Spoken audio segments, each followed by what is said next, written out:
I today think that virtually anybody can use these drugs safely, but, and by safely, I don't just mean in the obvious sense of the word. I mean safely for long-term muscle health as well, right? Many people are using these as vanity drugs. We saw an explosion of use for... In this video, we will be pulling insights from 3 medical doctors to uncover the safest use of GLP-1. Dr. Peter Attia, a Canadian-American physician best known for his work on longevity, preventive medicine, and metabolic health. He is also widely known as the author of the best-selling book, Outlive. Dr. Courtney Younglove, an American physician who is dual board certified in obesity medicine and obstetrics and gynecology. She is the founder and medical director of Heartland Weight Loss, serves on the board of trustees of the Obesity Medicine Association, and is a fellow of the Obesity Medicine Association, FOMA. Dr. Robert Lustig, an American pediatric endocrinologist and professor emeritus at University of California, San Francisco. He is the author of several books, including Metabolical and Fat Chance.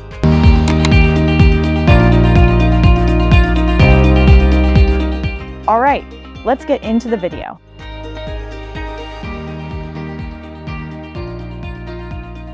Everyone starting a GLP-1 med asks their doctor questions like, what are the side effects? How much weight will I lose? Or will my insurance cover it? But there is one critical question that almost no one asks.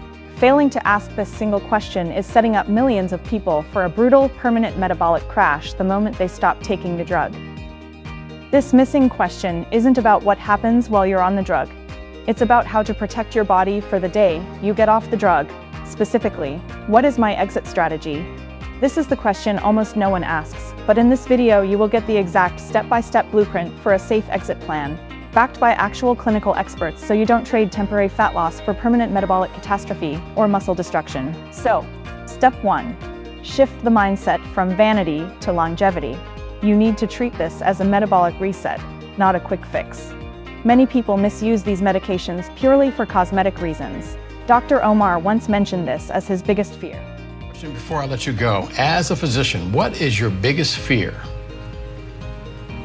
Well, my biggest fear is that these aren't being used for the right reasons. This is not a quick fix. Many people are using these as vanity drugs. We saw an explosion of use for obesity drugs. Some people are using these and they don't need to be using them. This is not a drug for everybody. Some people are using these, just in the summer months, just to get a beach body, just to make sure that they look good and then they stop using it. But there are serious side effects. Basically, if you treat this meds like a temporary beach body shortcut, your body literally pays the price. Step 2. Force feed your lean mass.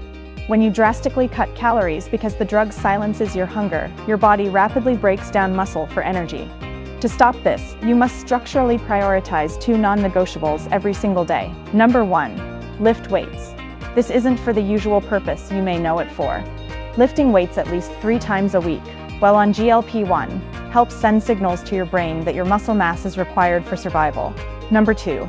Eat protein. This step is crucial for muscle recovery. Target 0.5 to 0.8 grams of protein per pound of body weight daily. Now let's look at the common mistakes.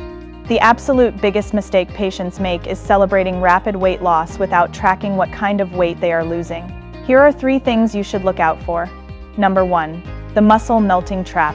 In normal weight loss, 25% of lost weight comes from muscle. On GLP-1, without proper protein and lifting, that number can skyrocket. So eat your proteins and lift the weights. Number 2. The zero food trap. In this case, you skip meals entirely because you don't feel hungry. This starves your heart and skeletal muscles and other organs in your body of essential nutrients. Number 3. The sudden rebound. Less muscle means a permanently broken, slower metabolic rate. The moment you stop the medication, your body will gain the fat back twice as fast. Doctors are particularly seeing this crash happen constantly because patients assume the drug fixes the problem forever. In fact, leading metabolic health experts like Dr. Robert Lustig, a renowned neuroendocrinologist and professor of pediatrics, have openly stated that the minute you stop taking these medications, your hunger signals return with what he describes as a vengeance. He correctly explains that because the drug merely shrinks fat cells rather than eliminating them, those cells actively signal the brain to refill them the second the medication wears off.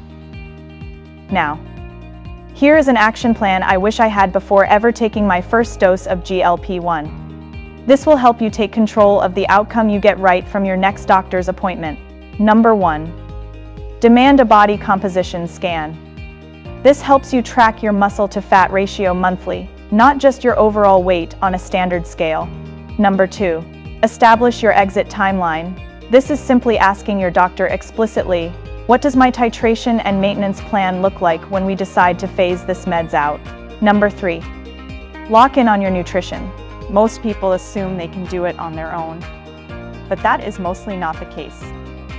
So, request a referral to a registered dietitian. Understand that using GLP-1 as a weight loss tool isn't entirely bad, but you need to also build the lifestyle framework so you can keep the results forever. I truly hope this helps. Drop a comment below if your doctor ever mentioned muscle loss to you.